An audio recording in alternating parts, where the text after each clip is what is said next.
마태복음 24장입니다.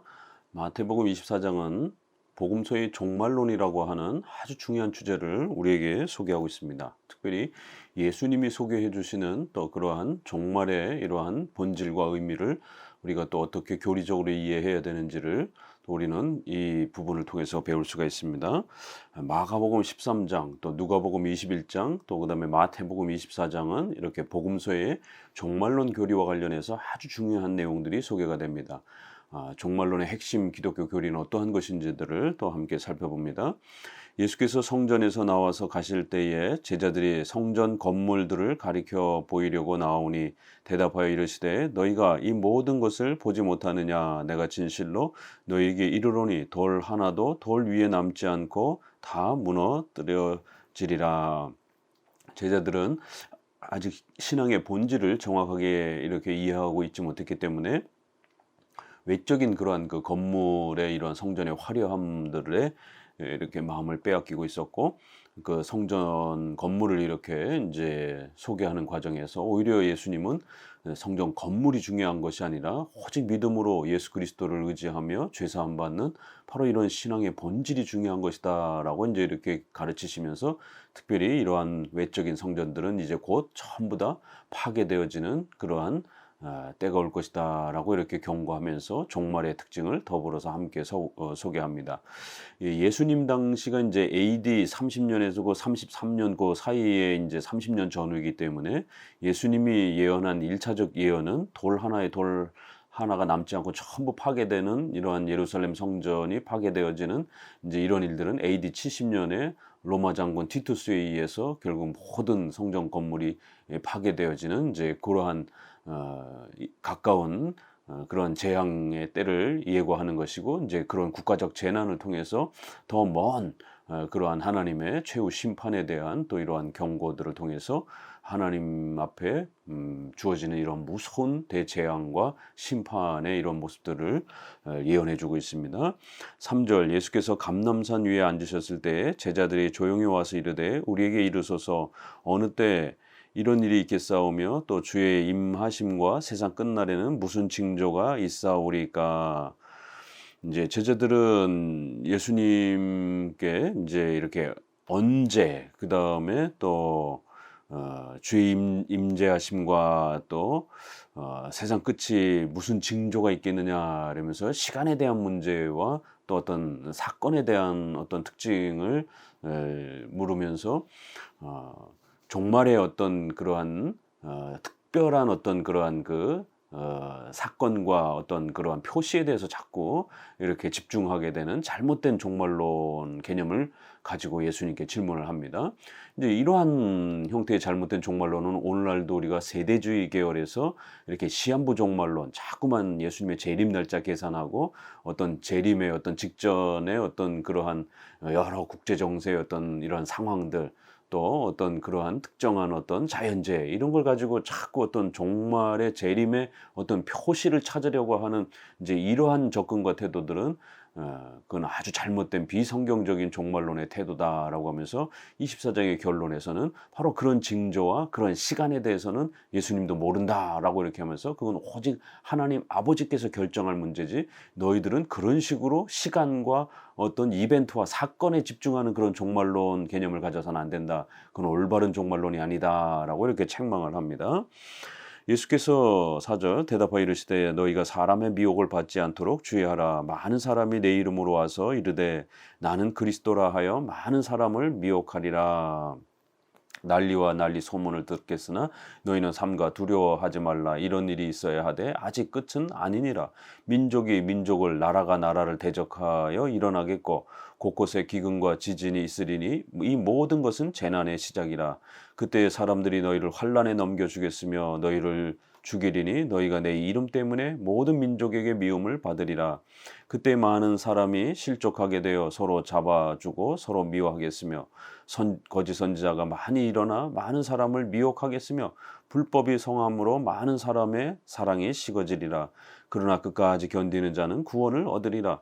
이 천국 복음이 모든 민족에게 증언되기 위하여 온 세상에 전파되리니 그제야 끝이 오리라. 이렇게 시간과 사건에 지나치게 집중하는 이제 이런 방식들은 세대주의의 이러한 시한부 종말론의 휴거 사상이라든가 이런 시한부 종말론 내세를 극단적으로 강조하는 여러 또 이러한 종말론 이단과 분파들에서 많이 등장하는 것입니다. 그럴 때에 이 마태복음에서 소개되어지는 이제 이러한 장면도 그렇고 또 다니엘서, 에스겔서, 또 요한계시록의 이제 이러한 종말론적인 어떤 이 교훈들을 특정한 시간의 연속으로 지나치게 이렇게 시간 중심으로 해석하려고 하는 것은 고대로부터 제세례파가 그렇게 해석해 왔고 현대에서는 세대주의 계열에서 그렇게 많이 해석하고 그나마 조금 개혁주의권 내에서 존중받는 이러한 또 분파 중에서는 전천년주의자들이 이제 주로 그런 시간 중심으로 문자 중심으로 이렇게 해석하면서 많은 좀 무리를 일으키게 됩니다. 그래서 많은 어떤 공포를 자꾸 조장하게 되고 어떤 정치적 사건, 자연재해, 전염병이라든가 전쟁이라든가 또 이런 부분들 사건을 마치 정말 직전의 어떤 사건인 것처럼 임박한 종말론을 너무 이렇게 공포스럽게 제시하면서 성도들의 삶이 붕괴되어지는 일상생활을 못하게 만드는 이제 이러한 폐단들이 늘 역사 속에서 반복되는 것입니다. 그래서 우리 개혁주의 정통 장로교 입장에서는 세대주의적인 그런 시한부 종말론, 천년왕국론 이런 문자적 천년왕국론 또 그다음에 시간의 순서대로 진행되는 그러한 극단적 그런 해석이라든가 뭐 7년 대환란 이런 해석들은 전부 다 비성경적인 것으로 배척합니다. 다만 이제 개혁주의권 내 안에서는 이제 천년왕국을 어떻게 해석할 것이냐라고 했을 때 조금 더 시간적으로 문자적으로 해석하는 전천년주의 분들이 있고 주류적인 입장은 상징적으로 보는 그런 무천년적 입장이 있습니다. 그래서 양쪽 다 서로 존중합니다. 그렇지만 이제 주류는 무천년적 그러한 해석이 훨씬 더 많습니다. 그러니까 무천년적으로 해석한다라고 하는 것은 너무 지나치게 시간 중심으로 해석하고 종말의 어떤 사건과 표현들을 너무 지나치게 문자적으로 해석하는 게 아니라는 것입니다. 그래서 주로 해석하는 방식은 점층적 반복법, 반복적 점층법 이렇게 구조를 가지면서 해석합니다. 반복적으로 여러 종말의 이러한 그 부분들을 지속적으로 반복해서 설명하는 것이지 그 한 사건 한 사건 한 문장 문장이 계속 시간적으로 다음 사건을 이렇게 연속적으로 제시하는 그러한 시간 중심의 형태가 아니라는 것입니다. 왜냐하면 그렇게 연속하게 되면 맞지 않는 그런 부분들 또 현실에 적용했을 때에 틀리는 그런 시간과 사건들이 너무 많기 때문에 그걸 함부로 그렇게 해석할 수가 없는 것입니다. 특별히 회중파 계열에서 이렇게 이러한 또 극단적 그 문자주의적 천년왕국의 이러한 또 해석들이 토마스 구딘이라든가 이런 분들 통해서 1644년을 재림 날짜로 이렇게 계산하기도 하고 천년왕국이 시작되는 시간으로 계산하기도 하고 이러한 시도들이 이렇게 그 영국을 중심으로 한 또 뉴잉글랜드를 중심으로 한 자기들이 사는 그 지역만이 가장 순수한 그러한 천년왕국의 장소가 될 것처럼 이렇게 극단적으로 문자적으로 시간적으로 해석하는 또 이러한 패단을 보였기 때문에 회중파의 또 이러한 종말론, 교회론도 문제가 되지만 종말론 부분도 상당히 주의해서 봐야 됩니다. 이제 이런 해석들은 대부분 다 제세례파의 천년왕국주의에서 오게 되고 어거스틴 시대로 또 이렇게 넘어가고 교부 시대로 넘어가게 되면 어거스틴이 비판했던 그런 여러 이단들이 문자적 시간적 천년왕국을 주장하면서 나타났던 그러한 해석들이었던 것입니다. 우리 개혁주의 입장에서는 그런 해석들을 수용하지 않습니다.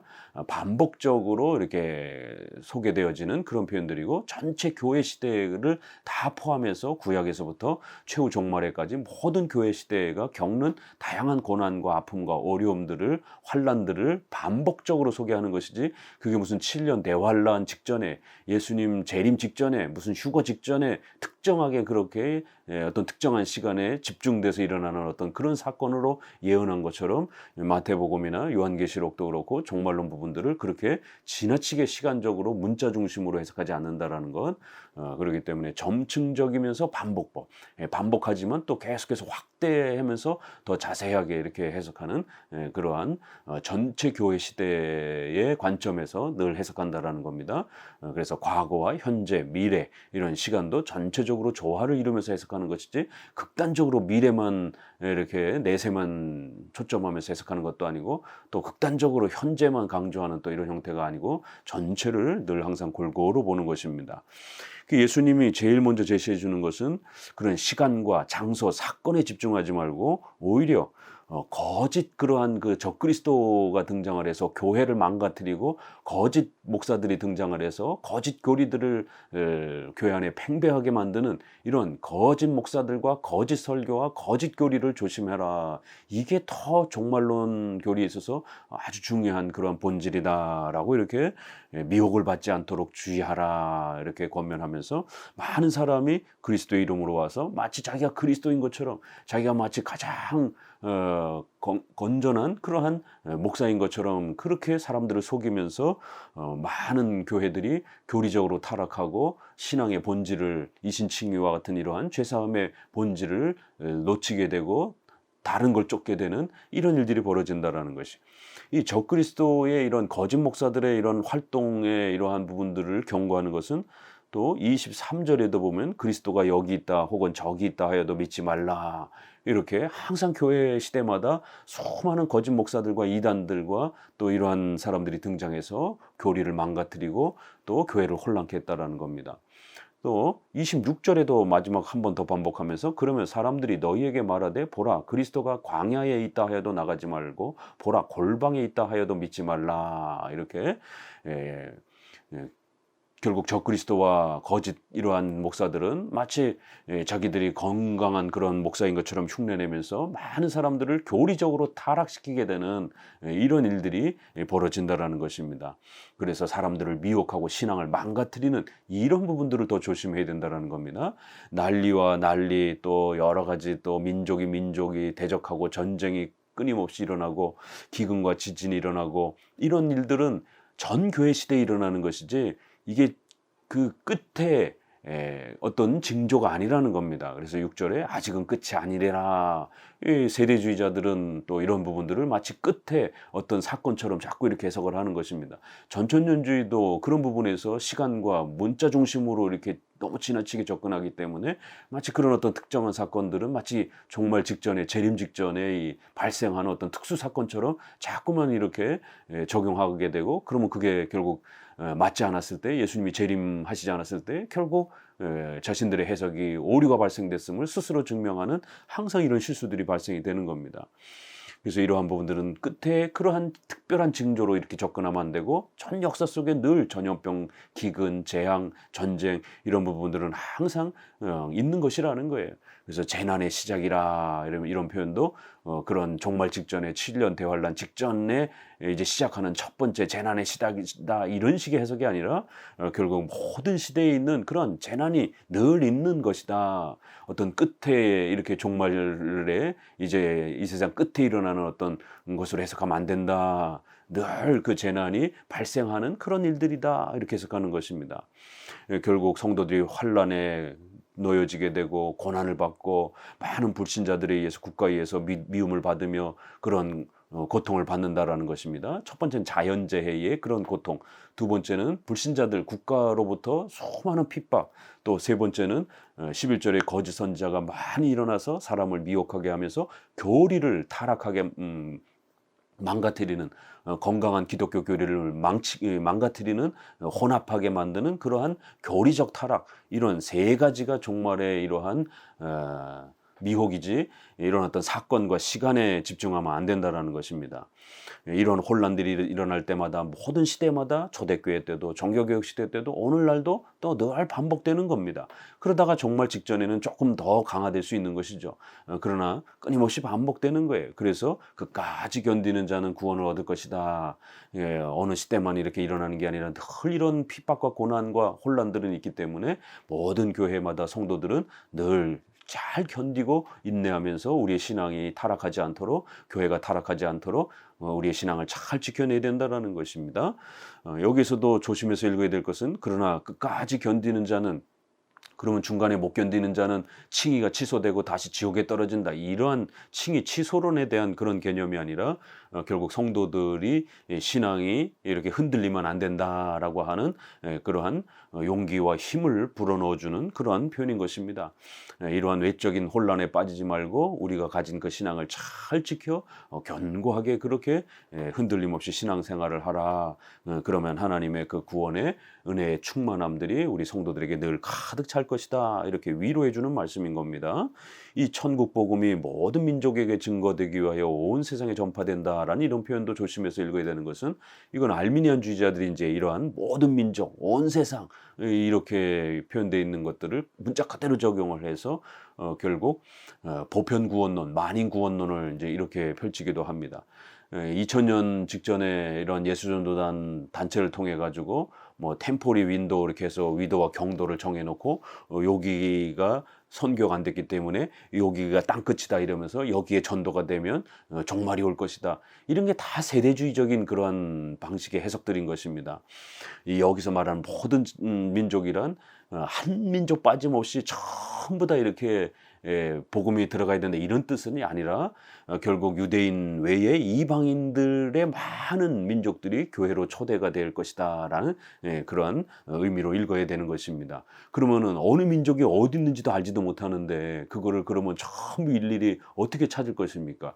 그렇기 때문에 모든 민족이라는 표현은 많은 민족 이렇게도 얼마든지 신약 성경은 늘 그런 의미로 표현하는 겁니다. 한 사람도 빠짐없이 모두에게 복음이 전파되어지는 그때가 마치 종말의 때다 이런 식으로 접근하는 게 아니라 많은 이방 민족들이 주님께로 초대가 되어지는 그러한 복음의 위대한 역사가 펼쳐져 갈 것이다라는 거예요. 15절 그러므로 너희가 선지자 다니엘의 말한 바 멸망에 가증한 것이 거룩한 곳에 선 것을 보거든 읽는 자는 깨달을진저 그때 유대에 있는 자들은 산으로 도망할지어다. 지붕 위에 있는 자는 집 안에 있는 물건을 가지러 내려가지 말며 밭에 있는 자는 겉옷을 가지러 뒤로 돌이키지 말지어다. 그날에는 아이벤 자들과 젖먹이는 자들에게 화가 있으리로다. 너희가 도망하는 일이 겨울에나 안식일에 되지 않도록 기도하라. 이는 그때 큰 환란이 있겠습니다. 창세로부터 지금까지 이런 환란이 없었고 후에도 없으리라. 그날을 감하지 아니하였다면 모든 육체가 구원을 얻지 못할 것이냐. 그러나 택하신 자들을 위하여 그 날들을 감하시리라. 그때 사람이 너희에게 말하되 보라 그리스도가 여기 있다 혹은 저기 있다 하여도 믿지 말라. 거짓 그리스도들과 거짓 선지자들이 일어나 큰 표적과 기사를 보여 할 수만 있으면 택하신 자들도 미혹하리라. 보라 내가 너희에게 미리 말하였노라. 그러면 사람들이 너에게 말하되 보라 그리스도가 광야에 있다 하여도 나가지 말고 보라 골방에 있다 해도 믿지 말라. 번개가 동편에서 나가서 서편까지 번쩍인같이 인자의 임함도 그리하리라. 죽음이 있는 곳에는 독수리들이 모일 것이니라. 요 부분도 세대주의자들은 전천년주의자들은 이제 전쟁, 기근, 재난이 있고 그 다음에 어떤 또 특정한 또 이러한 새로운 또 전쟁이 준비되는 것처럼 또 이렇게 아마겟돈 전쟁, 또 곡과 마곡의 전쟁, 이런 요한계시록의 16장과 20장의 전쟁을 마치 다른 전쟁인 것처럼 그렇게 해서 시간적으로 해석하려고 합니다. 여기 15절부터 이후에 소개되어지는 이런 아주 참혹한 또 피해의 이런 전쟁을 또 다른 어떤 특수한 전쟁으로 또 이렇게 자꾸 보려고 합니다. 그러나 이것은 앞에서 이야기했던 그 환난과 재난을 다시 좀 더 상세하게 설명하면서 교회가 어떠한 고통과 고난과 또 재난 가운데 늘 적그리스도와 불신자들과 또 악한 자들의 악한 영들에 의해서 공격을 받으며 그러한 고통 속에서 있게 될 것인지 이러한 부분들을 반복적으로 설명하면서 또 점층적으로 더 깊이 있게 설명하는 것이지 새로운 어떤 전쟁을 무슨 7년 대환란 전쟁을 이렇게 소개하는 게 아닙니다. 다니엘서를 끌어오면서 이렇게 복음서의 종말론도 다니엘서, 에스겔, 구약에 기초한 연속되는 형태로 소개하고 있고, 또 이러한 내용들이 결국 요한계시록에 그대로 또 이렇게 연속성을 가진 것입니다. 그래서 종말론을 해석할 때는 이러한 숫자, 또 그 다음에 비유적인 상징적인 그런 어떤 일정한 규칙, 또 이러한 교리의 이러한 종말의 가장 중요한 또 핵심, 이런 부분들은 항상 통일성 있게 그렇게 진행이 돼야 합니다. 다니엘서 11장 31절이라든가 또 9장 27절이라든가 이제 이러한 경고들도 구약에서 이미 벌써 그렇게 아주 멸망에 가증한 것이 거룩한 곳, 성전이라고 하는 그 거룩한 곳에 이렇게 들어와서 성전을 더럽히고 이런 역사들이 이제 일어나는 것을 보게 되면 결국 종말의 때가 더 가까워 오는 것을 깨닫고 늘 기도하면서 신앙을 더욱 흔들림 없이 지켜가라, 이렇게 권면하는 겁니다. 그럼 구약에도 이런 표현들이 있었으면 그러면은 구약에는 언제고, 또 예수님이 다시 또 이 표현을 하게 되면 아직 안 이루어진 겁니까? 그럼 예수님이 또 다니엘서의 이 표현을 지금 마치 곧 이루어질 것처럼 이렇게 표현을 한 겁니다. 요한계시록에서도 또 이런 비슷한 표현들을 또 씁니다. 그렇기 때문에 항상 반복적이고 또 같은 비슷한 사건들이 연속되어지는 교회의 또 고난과 재난으로 해석할 수 있는 것입니다. 물론 맨 마지막 최후에는 또 역시 정말 가장 극심한 어떤 그런 고난과 교회가 핍박을 당하면서 아주 악한 자들이 교회를 짓밟는 그러한 또 시대가 있을 수 있는 것입니다. 그러나 구약의 다니엘 시대에도 있었던 거고, 예수님 시대에도 있는 거고, 또 요한계시록 시대에도 있는 거고, 오늘 우리 시대에도 얼마든지 또 이러한 교회의 고난들이 주어질 수 있는 것입니다. 이것은 이제 구약적 관점에서는 BC 168년에 안티오코스 에피파네스 4세라고 하는 그리스의 왕이 결국 이스라엘을 공격하면서 제우스상을 성전에다 세우고 돼지고기라든가 이런 것들을 제물로 막 바치고 이러면서 아주 성전이 더러워지는 이러한 그 그리스도의 침략의 그런 엄청난 그 고통을 통해서 교회의 환란을 소개한 것이고, 예수님이 이걸 다시 또 2차적으로 소개할 때는 곧 다가올 로마의 그 티투스 장군에 의해서 70년에 예루살렘이 파괴될 엄청난 그러한 재앙을 또 이렇게 예고하면서 마지막에는 종말까지 바라보는 것이죠. 그렇기 때문에 이렇게 항상 교회는 악한 자들에 의해서 교회가 짓밟히고 불신자들에 의해서 교회가 공격되는 이런 엄청난 고난과 아픔을 늘 이러한 종말을 향해 가면서 아픔을 겪으면서 그렇게 살아간다라는 것이에요. 그래서 구약시대에 그러한 전쟁이 있었을 때에 유대에 있는 자들은 산으로 도망하면서 집에 있는 자들은 물건을 가지고 가고 이럴 여력 없이 그냥 무조건 빨리 도망을 가야 되는 것이죠. 그래야만 살 수 있는 것처럼 구약에 전쟁이 일어나면 그런 피신을 이렇게 가야 살 수 있다라고 이렇게 권면하는 것처럼 여기 그날의 아이벤 자들은 젖 먹이는 자들에게 화가 있으리로다. 왜냐하면 임신부들은 피신하기가 힘들기 때문에 이러한 그 재난의 이러한 고통을 이렇게 표현하는 겁니다. 임신부를 정죄하는 것이 아니라 이렇게 하나님의 진노와 재앙이 이렇게 닥칠 때는 이렇게 또 몸이 불편한 사람들은 더 엄청난 고통을 겪게 된다라는 거예요. 독시라든가 겨울이라든가, 이건 좀 역사적 해석을 우리가 해야 되고, 구약의 이러한 그 관점을 가져다가 예수님이 이러한 종말의 의미들을 해석해주고 있기 때문에 구약의 또 그런 표현법들을 잘 읽어야 되는 겁니다. 겨울은 또 도망가기가 더 힘든 거고, 또 안식일이라든가 이런 날들은 제사를 드리고 예배를 드려야 되는 그런 특정한 날들이기 때문에 갑자기 그런 날에 재앙이 닥치게 되면 또 도망가는 준비를 하기가 더 힘든 것이죠. 이게 구약적 그러한 그 표현 아래서 구약의 전쟁이 일어나게 될 때에 이런 날이 되지 않도록 하나님께 이러한 재앙이 닥치지 않도록 간구해라, 이제 이렇게 표현하면서 결국 교회가 악한 자들에 의해서 늘 얼마나 많이 핍박을 받고 고난을 받는지 이러한 부분들을 경고하는 겁니다. 특별히 바벨론 포로 생활, 애굽 포로 생활, 또 그리스 로마의 침략, 이런 부분들은 이스라엘 백성들이 회개하지 않고 예배가 타락하고 신앙이 타락할 때 항상 또 이런 재앙을 겪기도 했던 겁니다. 그래서 다시 한번 예수님은 구약의 그 재앙의 그 사건들을 끌어다가 이 시대에도 교회가 교리로 건강하고 예배가 건강하지 아니하면 언제든지 이런 재앙과 또 하나님의 진노와 책망을 받을 수 있다라는 것이에요. 그래서 올바른 종말론이란 성경의 복음의 이 기본 핵심 교리를 잘 지켜내고 건강한 성경적 예배와 교회 정치 질서를 잘 지켜가면서 신앙을 바르게 세워가는 것, 이게 중요하다라는 것이에요. 이런 환난과 고통이 있을 때 그날을 감하지 아니하였다라면 결국 전부 다 멸망할 그런 고통을 스러운 그런 엄청난 재앙들이 있었다라는 거예요. 그러나 하나님이 택하신 자들을 위하여 항상 긍휼히 여기면서 또 그러한 재앙들을 중단시키고 또 백성들이 회복될 수 있는 그런 또 은혜를 베풀어 주셨다라는 거예요. 그래서 다니엘서에서는 한때, 두때, 반때 이렇게 표현하는 겁니다. 이런 많은 숫자들이 나오는 것입니다. 40일 동안 짓밟힐 것이다.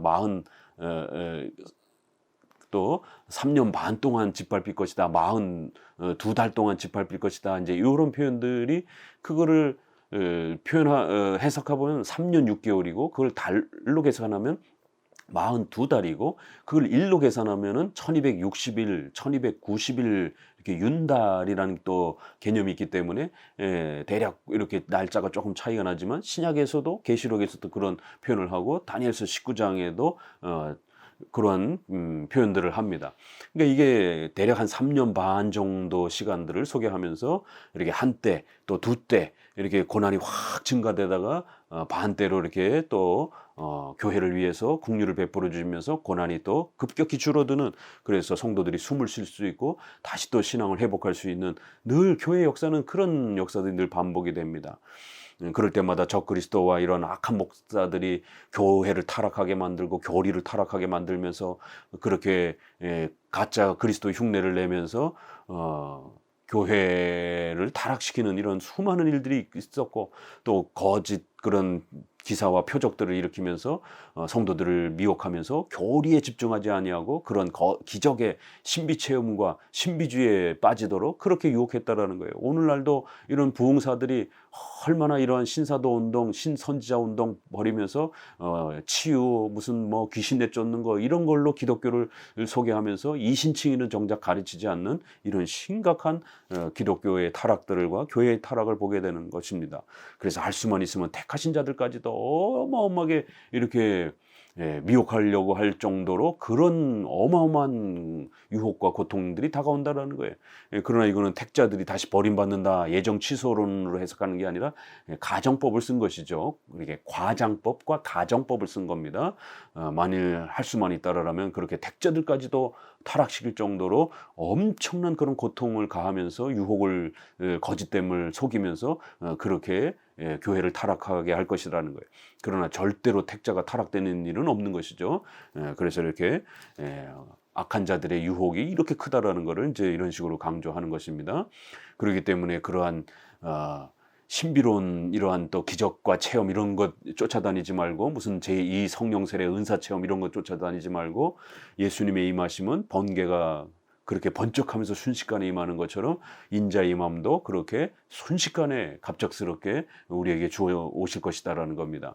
또 죽음이 있는 곳에는 독수리들이 모인다라고 했을 때 이걸 문자로 해석해야 되느냐, 이거를 또 로마의 그런 어떤 상징인 그런 독수리 상징에서 로마의 침략으로 해석할 것인가라고 했을 때 칼빈이나 이제 좀 더 주류적 해석은 예수님을 이렇게 소개하는, 예수님이 재림하실 땐 반드시 성도들이 그 예수님께로 그렇게 나오게 될 것이다. 그래서 예수님이 인자의 임함도 이러하리라 갑작스럽게 임하신다라는 거예요. 예기치 않은 때 임하신다라는 겁니다. 그러면서도 예수님이 임하시게 되면 마치 독수리가 있게 되면 그 근처에 시처가 있는 것처럼 이런 필연성, 그래서 비유를 통해 가지고 독수리가 있으면 반드시 시체가 있는 것처럼 예수님이 등장을 하게 되면 반드시 성도들이 그 그리스도께로 그렇게 나오게 될 것이니까 걱정하지 말고 이런 미혹된 곳에 쫓아다니지 말고 바른 신앙을 잘 지켜내라는 겁니다. 29절, 그날의 환란 후에 즉시 해가 어두워지며 달이 빛을 내지 아니하며 별들이 하늘에서 떨어지는 며 하늘의 권능들이 흔들리리라. 그때 인자의 징조가 하늘에서 보이겠고 그때 땅의 모든 족속들이 통곡하며 그들이 인자가 구름을 타고 능력과 큰 영광으로 오는 것을 보리라. 그가 큰 나팔 소리와 함께 천사들을 보내리니 그들이 그의 택하신 자들을 하늘 이 끝에서 저 끝까지 사방에서 모으리라. 그러면서 이제 결론을 좀 더 내면서 종말에 그리스도의 임재 재림하심과 관련된 결론을 내립니다. 그날에는 이제 천지가 개벽이 된다라는 거예요. 요것도 계시록에서 그대로 사용하고 요것은 이제 요엘서에서 표현됐던 그런 내용이기도 합니다. 그래서 해가 어두워지고 달이 핏빛으로 변하는 것처럼 그렇게 변하기도 하고 별들이 떨어지는 이러한 완전히 천지가 개벽이 되는 신천 신지가 새롭게 주어지면서 최후 심판이 주어질 것이고 그러면서 이제 인자의 징조가 이렇게 보일 것이다라는 거예요. 예수님이 어떻게 오시냐면 구름을 타고 능력과 큰 영광으로 오신다. 나팔소리 가운데 오신다라고 했을 때 이런 부분들은 이제 세대주의자들이 휴거론에다가 이렇게 자꾸만 문자적으로 해석을 하는데 이것은 예수님이 오시는 것은 문자적으로 분명히 맞는 것이지만 구름을 탄다 이런 부분들은 구름 안에서 구름과 함께 구름 위에서 헬라어가 이렇게 여러 전치사를 사용합니다. 이 표현들이 여러 군데 있습니다. 그럴 때 이제 이것은 예수님이 무슨 손오공처럼 문자적으로 구름을 타고 다니고 이런 게 아니라 구약에 보게 되면 성막에 그렇게 구름 기둥과 불 기둥 했을 때 구름이 이렇게 자정하면서 하나님의 임재의 그 거룩함을 표현해 주는 것처럼 예수님이 오실 때는 그렇게 가장 영광스러운 모습으로 그렇게 오실 거라는 거예요. 그래서 그거를 구름을 탄다는 게 무슨 뜻인지 뒤에 능력과 큰 영광으로 오신다 이렇게 해석해 주고 있는 겁니다. 구름을 타는 그런 게 아니라 그 영광과 존귀함 속에서 그렇게 오실 것이다. 그리고 큰 나팔 소리와 함께 그럼 이 나팔 소리는 어느 정도 소리입니까? 온 세상 사람들이 다 들을 정도의 큰 나팔은 어떤 나팔입니까? 해석할 수 없는 것이에요. 구약에 보게 되면 이렇게 나팔을 불 때 그러한 하나님의 존귀와 영광을 나타내는 승리를 나타내는 그러한 도구들이었기 때문에 이런 것들은 비유적으로 그리스도께서 왕으로 이렇게 등장하시는 그 장엄한 모습을 이렇게 비유적으로 표현을 하는 것입니다. 그리고 그 택하신 자들을 하늘 이 끝에서 저 끝까지 사방에서 모은다 이렇게 되어 있습니다. 그런데 데살로니가전서 4장 17절에 들어 올려진다 이렇게 표현되어 있습니다. 거기는 그래서 이걸 휴거라고 이런 식으로 이렇게 주장을 하면서 마치 이렇게 성도들이 들려 올려지는 것처럼 이런 문자적으로 이렇게 지나치게 해석을 합니다. 그러나 똑같은 이런 비슷한 표현에 있어서 마태복음에서는 끌어올려져 가는 게 아니라 예수님이 내려오시게 되면 전체 백성들을 그 그리스도께로 모은다 이렇게 표현되어 있는 겁니다. 그렇기 때문에 이런 위아래로 이런 개념이 아니라 그리스도 곁으로 모든 택하신 백성들이 단 한 사람도 빠짐없이 그 천국에 초대가 되어서 영생으로 나아가는 그런 그리스도의 위대한 그러한 구원의 이 성취가 이렇게 약속이 되어 있는 것입니다. 마지막 이제 32절부터는 이제 마지막 권면이 소개가 됩니다. 무화과 나무의 비유를 배우라. 그 가지가 연하여지고 잎사귀를 내면 여름이 가까운 줄을 아나니 이와 같이 너희도 이 모든 일을 보거든 인자가 가까이 곧 문 앞에 이른 줄 알라. 내가 진실로 너에게 말하노니 이 세대가 지나가기 전에 이 일이 다 일어나리라. 천지는 없어질지언정 내 말은 없어지지 아니하리라. 그러나 그날과 그때는 아무도 모르나니 하늘의 천사들도 아들도 모르고 오직 아버지만 아시느니라. 노아의 때와 같이 인자의 임함도 그리하리라.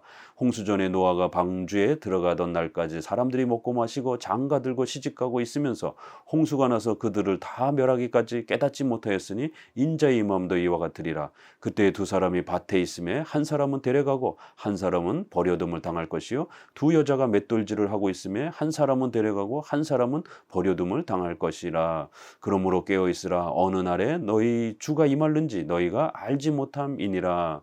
너희도 아는 바니 만일 집주인이 도둑이 어느 시각에 올 줄 알았다면 깨어있어 그 집을 뚫지 못하게 하였으리라. 그러므로 너희도 준비하고 있으라. 생각지 않은 때에 인자가 오리라. 이러면서 마지막 권면은 그러니까 시간, 이러한 어떤 사건 이런 거에 쫓아다니지 말고 신비한 어떤 현상 이런 거 쫓아다니지 말고 깨어 근신하면서 경건 생활을 열심히 하면서 예배 생활과 우리 일상 삶을 십계명을 따라 또 열심히 가정과 국가와 사회에 이러한 또 삶을 부지런히 꾸려가면서 그렇게 살아가라는 것입니다.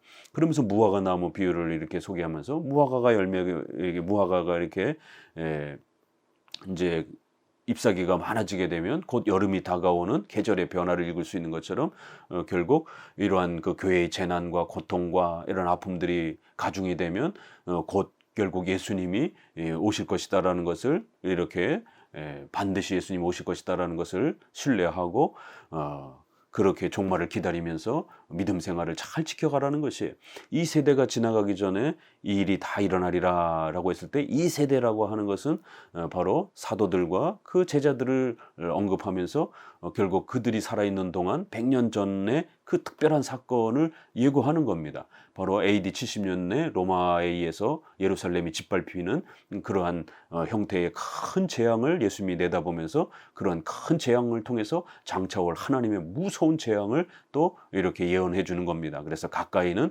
로마에 의해서 짓밟히게 될 교회의 재난이 곧 닥칠 것이다, 이렇게 예언해 주고 있는 겁니다. 천지는 없어질지언정 예수님의 말씀은 없어지지 않는다. 그렇기 때문에 이렇게 종말에 반드시 예수님이 다시 재림하실 것이다라고 하는, 그리고는 천국으로 그 택자들을 초대할 것이다라고 하는 이 약속을 반드시 믿고 흔들림 없이 교회 가운데 닥치는 수많은 재난과 어려움들을 이겨내면서 끝까지 신앙생활을 버텨가라는 것이에요. 그날과 그때 이런 시간과 장소, 사건 이런 거에 자꾸 집착하는 시한부 종말론에 빠지면 안 된다라는 겁니다. 이거는 아무도 모르고 아들도 모르고 오직 하나님만이 아신다 이러면서 예수님도 신성임을 가지셨으니까 아시죠. 그러나 이렇게 성부 하나님의 고유한 권한이다라고 이렇게 돌리면서 그 때와 장소와 이런 부분들은 침묵시키면서 절대로 그런 거에 호기심을 갖지 말라라고 엄히 책망합니다. 이렇게 42절에도 어느 날에 너희에게 날에 주가 임할는지 이러면서 그 날과 장소, 사건 이런 거에 집착하지 말고 깨어서 열심히 예배 생활하고 또 열심히 윤리와 우리의 삶을 믿음으로 실천해 가면 된다라는 것이에요.